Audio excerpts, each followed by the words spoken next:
પરિણીતા આચાર્ય શ્રી મહાપ્રભુજીના 547 નવરાત્રિ મહોત્સવની ઉજવણી માટે ભેગા થયા છે. કૃપા કરીને મને શાંતિથી સાંભળજો. શ્રી મહાપ્રભુજીનો જન્મ વિક્રમ સંવત 1535 ચૈત્રવદ 11ના દિવસે ચંપરણ ગામમાં થયો હતો.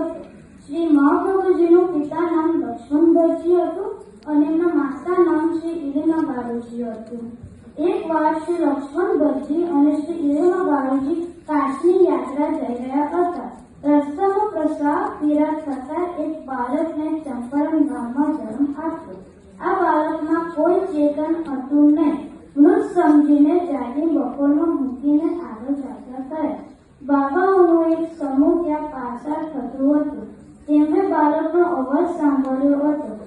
એમણે બાળકનો અવાજ સાંભળીને બાળકની આસપાસ અગ્નિ પ્રગટ કર્યો હતો.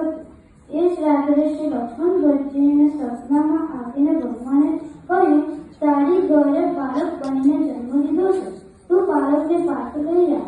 બીજા દિવસે લક્ષ્મણભટ્ટજી ને શ્રી ઇલીનાબાઈજી લેવા ગયા અને જોયું તો આગની વચ્ચે બાળક રમેલું હતું. ત્યારથી બંને બહુ ખુશ થઈ ગયા. ઇલીનાબાઈજી બાળકને લેવા ગયા અને અગ્નિએ માર્ગ આપી દીધો. તેથી શ્રી વલ્લભ આગનું સ્વરૂપ કહેવાય. મોટા થઈને શ્રી મહાપ્રભુજી 11 વર્ષની ઉંમરે પરિક્રમા કરવા નીકળ્યા હતા. તેમણે પરિક્રમા દરમિયાન ભગવતજીનું સ્મરણ કર્યું હતું. 84 બેઠકો તરીકે ઓળખાય છે. શ્રી મહાપ્રભુજીએ ઉષ્ટાક્ષર મંત્ર શ્રી કૃષ્ણાષ્ટકમાં આપ્યો.